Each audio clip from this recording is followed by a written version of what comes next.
we go. Good morning, Steve. Good morning. Here's the classic good morning ding.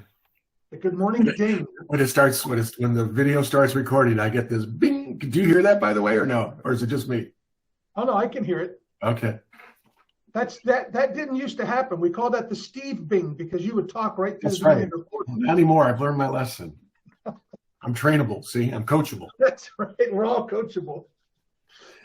So, did you have a good weekend, Steve? I did. Worked on a little project. Had to replace a rotten side post that was my gate entry to the side of the house.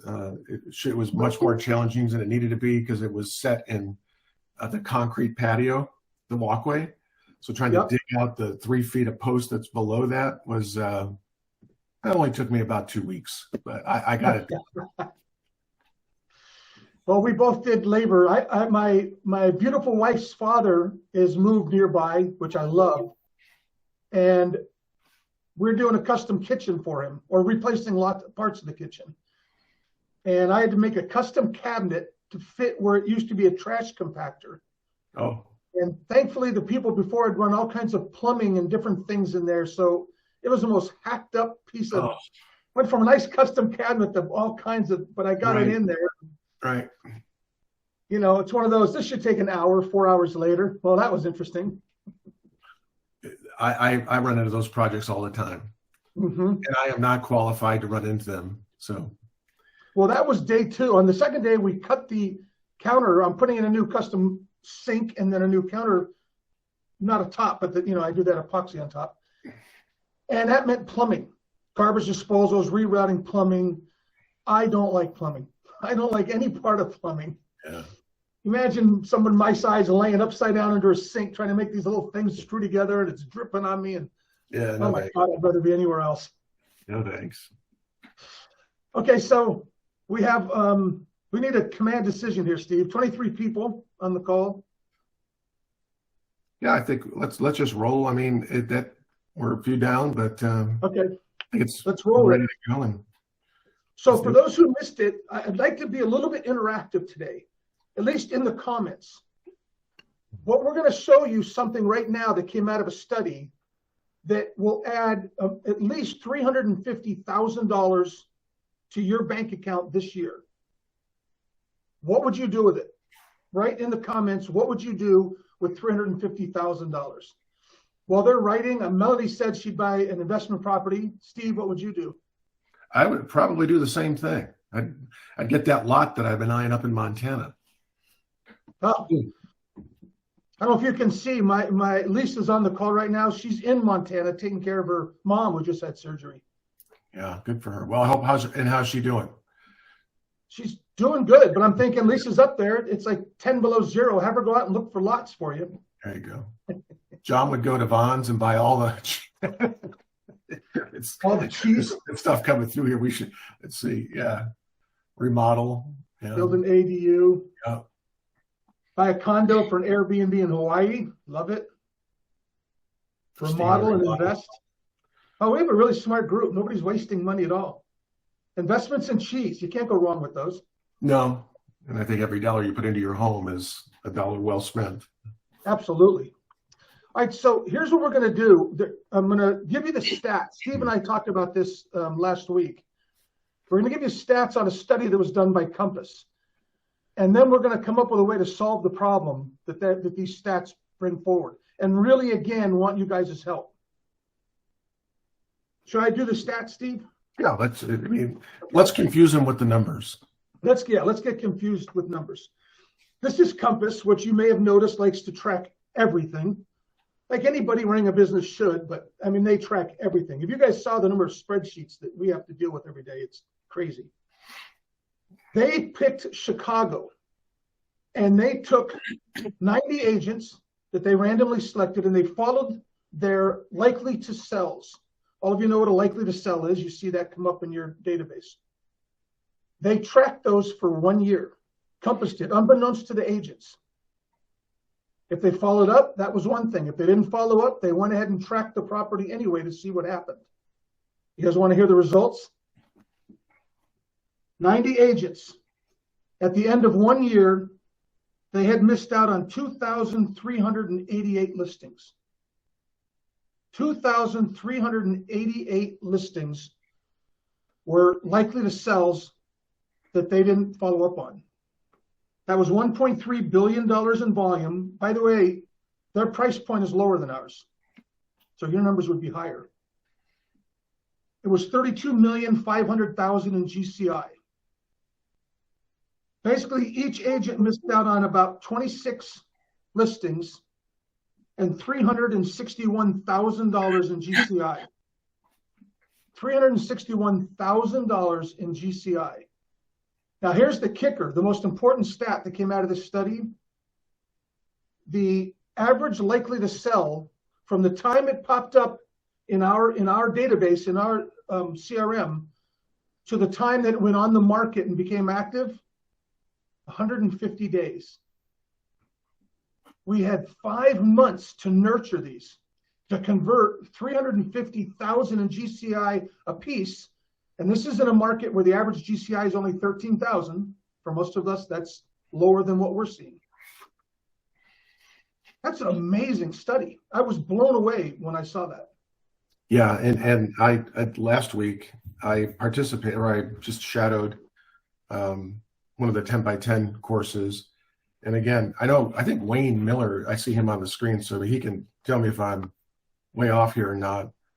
But am I correct, Wayne, to say or hear that someone vouching for the Make Me Move, who had a testimonial, to where that testimonial led to a multiplex unit of some, however many deals? What I do remember, it was something in the neighborhood of $12 million it produced. Did you hear that the way I heard that, or was that a different call? Anybody? That was, someone vouching for likely to, or Make Me Move, or likely to move, excuse me. There was a stat that I heard in one of our national calls. Must have been a different call. Okay. That one I don't know. Yeah. But there was an agent that spoke up on a call that I was on that said that they had worked their contact, and that contact was likely to move, and it turned into it being a multi-unit deal that produced just under, I think it was like 11 million and some dollars in sales volume for them. I'm trying to find, there's two comments here. One, Melanie, I agree with completely. She said, this makes my heart hurt, which I completely get. I think it was, is it John? I'm sorry, now I'm off the screen. John asked, what percentage of the likely to sells actually listed for sale? I don't know the answer to that yet. I did have it's this Soroch. Yeah. John, it's 10% because I just taught this in core about 2 weeks ago. It's 10% list within 12 months of topping up. So don't ignore these. Oh, the numbers are staggering when we ignore them. Yeah. Hundreds of thousands of dollars sitting there because we have this guy. I mean, there's a lot of people that go into it, but this Soroch guy, you guys remember, he was the head of AI at Microsoft for years. And once again, our amazing leadership said, well, we need to provide this to our agents. How do we do it? Well, we'll go and find the most successful AI tech engineer and hire him away. And they brought him on, and he created this and we're ignoring it. So here's what we're leading to. We're ignoring it. We know that there's money there. I think most of you, I hope, are as surprised as I am. The question is why? Steve and I were like, why aren't we acting on it? And I think what we came up with is that we don't have the action plan. I don't know what to say. I'm not going to call people and say, hey, my artificial intelligence has been snooping around the computer and thinks you're going to sell your home. I mean, and this seemed like the perfect opportunity with you guys here on the call to develop an action plan. What's the cadence? What should we be saying? So we could give that to every agent in all of our offices and add all that business. Right. Well, here's one comment before we slide to that real fast is there's still a number of agents who are still pretty passionate about doing open houses, and they'll do those. I would argue that no one on this call has ever had a 10% conversion ratio holding an open house. And I would also argue that the number it condensed when you take a look at, I don't know what Sharosh's study was, but if it was trailing, whether that business was secured by Compass or by another brokerage, that if you looked at an individual who was actively engaged with one of their clients, that conversion ratio would be higher, as opposed to just the 10% that probably represents as a total just the complete missed opportunity, right? So having these dialogues is really important. You do well at an open house if you're good at that, because you're engaged in dialogue with someone. It's not the house that's going to get you the lead. It's going to be the conversations that you have. And I will, to the day I die, remain convinced that the reason, at least in this area, that agents aren't more passionate about pursuing any lead like this is because they just lack the confidence to have that conversation. Like if you have the confidence, you're gonna have that. You should have that conversation. So so now shifting gears, let's maybe talk about that. That's an interesting way to put it. See, if I were listening to the call, I would say I don't lack confidence, Steve. But I think I know what you're saying. Yeah. We're not confident in what we're going to say. We're not used to having this kind of lead source, which is really what it is. It's someone I know. It's a past client. It's been indicated to me that they might sell, and over 10% of them will. But how do I approach that? And I think with you guys' help, we want to create. And by the way, in the comments, I hope you guys are seeing Sherry Davis taking 2 listings in March from the AI, from the likely to sell. It definitely works. So I don't know if she can come in and type what you did. Sherry, if you're still on, when you saw it, how did you initially reach out? Or come on screen, that's worth hearing. Unmute yourself. Well, we wait to see if she will. I'm going to put out there that a call, there needs to be a call right away. We need to establish a more intimate contact, assuming these people are already on our drip system. But does anybody have a different thought on that? I'm here. Can you hear me? Oh, yes. Hi, Sherry. Okay. Hi. I reached out to them, and I've stayed in touch with them for the past year, and they actually called me and asked for me to come and list their. Sorry, I'm a little out of breath. I'm working out right now, but asked me if I could come out and list their properties. So. But it's just through staying in touch, and I don't know that I formally reached out to them and said, "Hey, it looks like you're going to sell your house." I just gently stayed in touch every month with them. So, and I did do CMAs for them. So Sherry, what you're saying though is that they did show up on as a. Oh yes. Okay. Yes. So that's all. Thank you. Thank you, Sherry. Good job working out too. You're out there with Melanie. So that's only good though if you're one of those people that likes the dreaded "come listen to me" call. Right. Okay, so she reached out. What do you think we say? I mean, again, I was joking, but we're not going to say, "Hey, you popped up on the computer as a likely to sell." And I think that's the first stumbling block for most of us. I'd call them, but what do I say? Anybody have thoughts? I'm glad we didn't do the Ask Me Anything section today. Yeah, we come on. We're family now. The 25 of us, we get together every Monday. Don't be shy.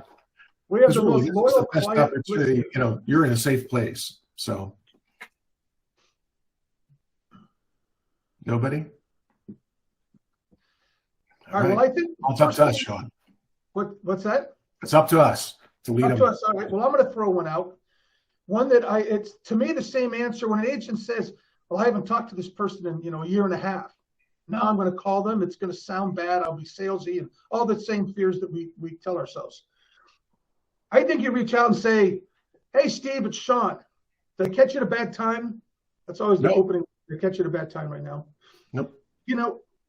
I just wanted to call you because I built this whole business on being of service to my friends and my family and my past clients.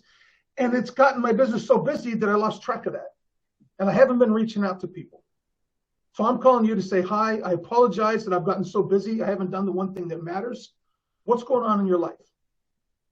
It's that simple. I feel bad that I haven't reached out because I've been so busy. There's a subtle plug, right? We're marketing in front of, not at. and then be curious about the person. You're not selling anything on this call. Don't even bring up real estate. If they bring it up, fine, but go back to the Ford conversation and ask them what's going on in their life. At least we've broken the ice. That's how I would look at that. Right.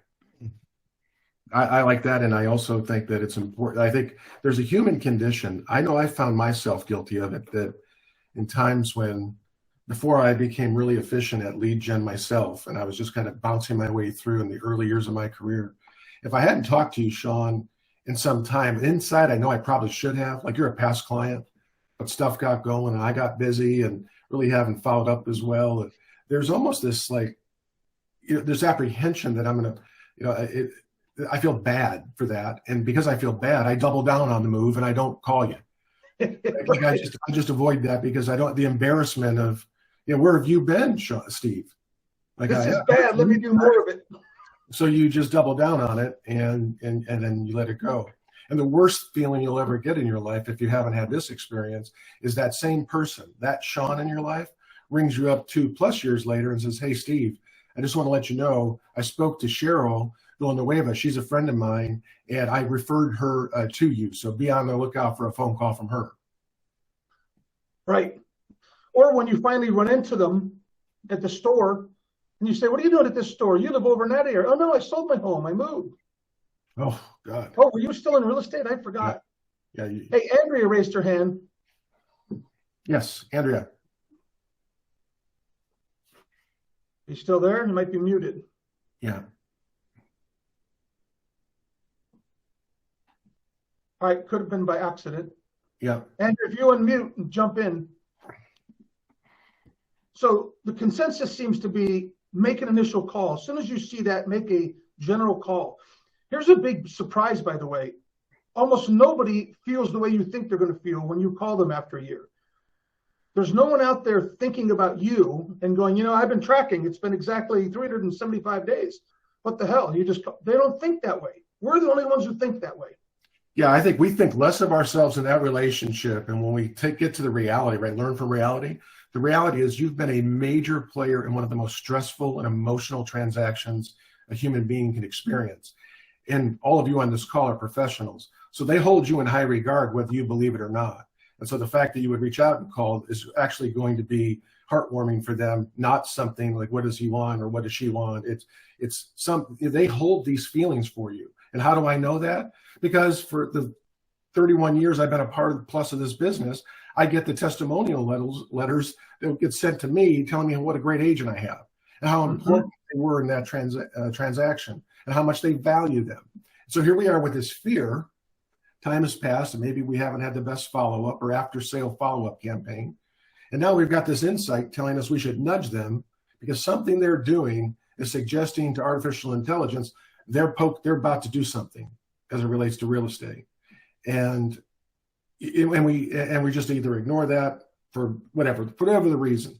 Just know that these folks value you tremendously. Your customers love you. And they want to hear from you. They want to hear from you. Yeah. Okay, so next up, because Melanie? I have to add something here. This business is all about service. And I think it's a really soft, easy way to reintroduce yourself to your client that you've lost touch with, to say, the market has had such velocity. A lot of people have been reaching out to, about different questions. Is there anything I can help you with right now? Is there anything you need answered? It's such a general question, but then they'll take you in whichever way that their questions might be.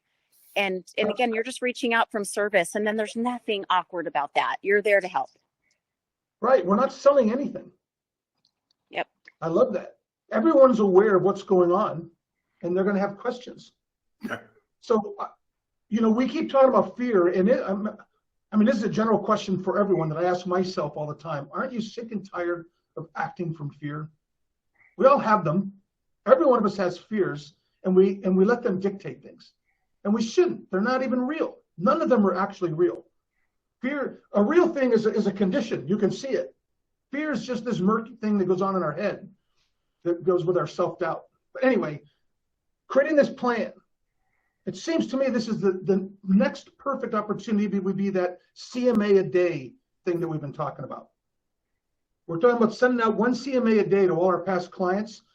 These people definitely need to get a CMA in the next day or so.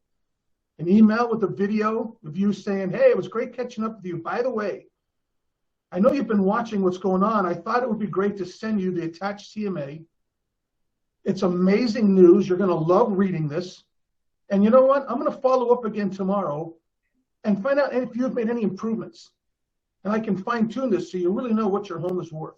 Have a great day. That's the video and email that we have that's so phenomenal that no one else has. Attach a CMA. It doesn't have to be a listing CMA exact because you haven't even seen the house. But it gives you an excuse to call again.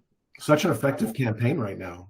Everyone has seen, for 7 running months now, the average appreciation rate in North County is just over 20%.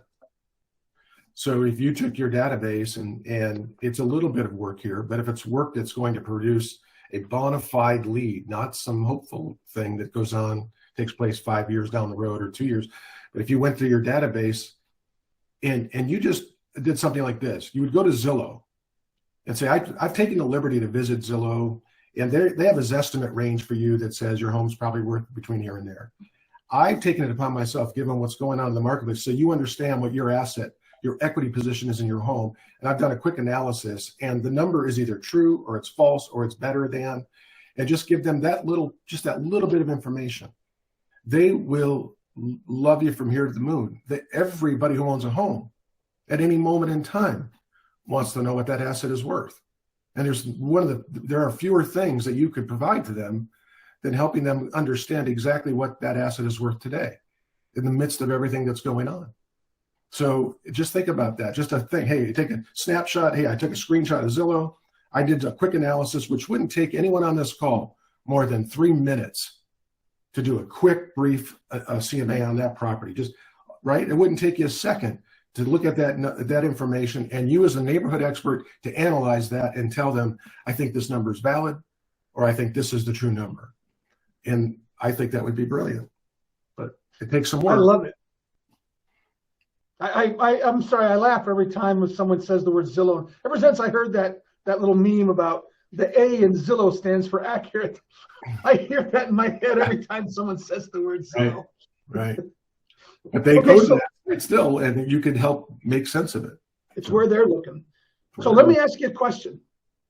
My brain wants to focus on keeping us out of fear by having an actual plan. Right. What do you think? We've made an initial call. Like you said, like Melanie said, like I suggested, it's just a service call. It's a checking in call. Then we do the CMA day, or we make the Zillow comparison. What is the cadence after that? We know that they're more likely to sell. So I want to stay more in front of them without being annoying. Is it just that, hey, 2 to 3 times a month, like they should get from our CRM anyway? Are we adding more calls than normal? I'm asking this to anybody, but I'm looking at you, Steve. What do you think the cadence is over the next few months? Well, I think it has to be similar to any lead gen that you have that would be like an expired or for sale by owner. If we trust that the data is accurate, that they in fact are, there's some, you got to remember what the AI has picked up on here. I've never spoken to Joseph Charos. I don't know what he's looking at, but I suspect that they're picking up on home searches, that they've identified this family's having a baby, and there's a relationship between the home they're living in now. Maybe that it's analyzing the square footage, the number of bedrooms. It's doing something like that. That's putting all this together that says, hey, you should nudge them. They're searching for things that suggest they're about to make a move. And if that is true, that they're an active prospect, then I think the cadence should be at least over an 8-week period where there's something that they're getting from you. Because remember, you're having to affirm your presence. And Hobbs Herder and any of these studies, when you're doing it for sale by owner or you're working at expired, there is a campaign that says over a period of 8 weeks, if I send out 8 pieces, I am the person. I am their person. I have repositioned myself as front mind awareness. That's what this is about here. It's not so much about the story you're telling, although I think that matters a little bit here. It's more about them seeing you as that expert and someone they know. It won't even take 8 weeks if it's true. So I that's kind of what I would think would be the cadence. Eight nudges, whether it in the form of mail, text, phone, a combination thereof, A mix, right? a mix. So that's the 8x8, which originally came out of Baylor University, and then Ninja Selling uses it. Cheyenne added in there in the 8x8 and more calls about, she said, things going on in the neighborhood. If there's a significant home sale, like a new record center, important updates. We go from a call every quarter to a call every 2 to 3 weeks during this time period. That's part of the 8x8. Yeah, the 8x8 is scientifically proven. It is stable data. It works. You know, I'm going to find, it was an actual study done in LA is where the 8x8 comes out of.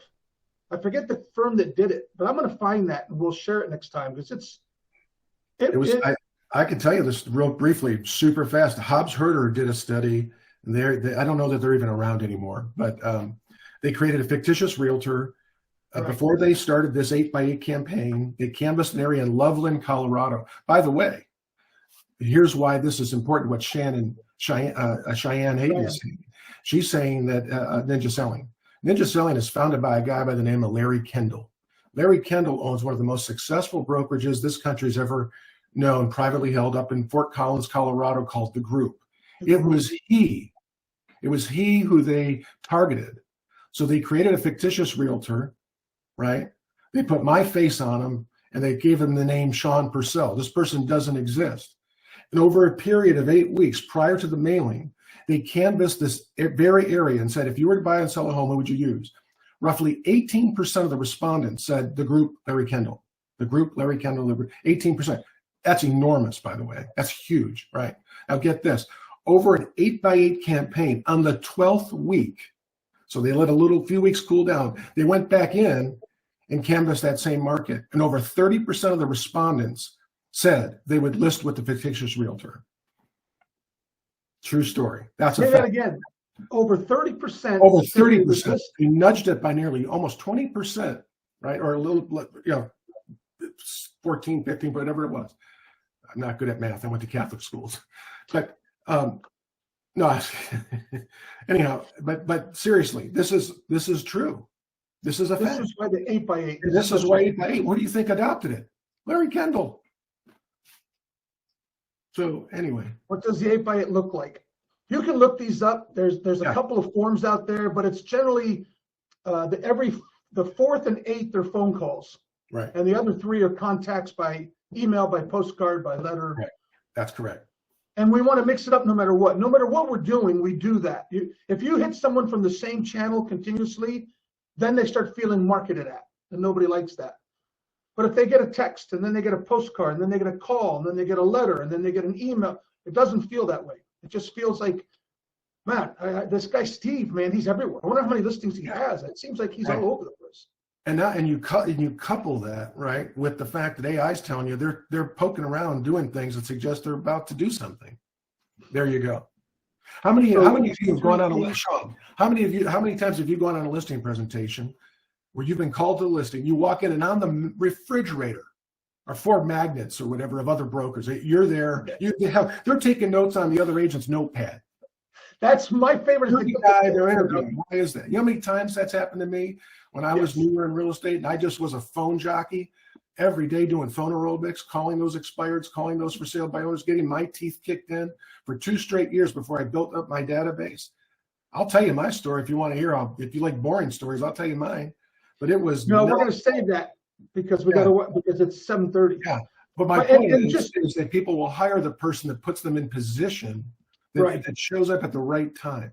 I don't want anyone to hear us saying that notepads or calendars or magnets are bad, but it's the personal follow-up that gets the business. That's right. Send those things to keep your name in front of them, but if you're sending it instead of making contact, someone else is going to end up writing on your pad in their home.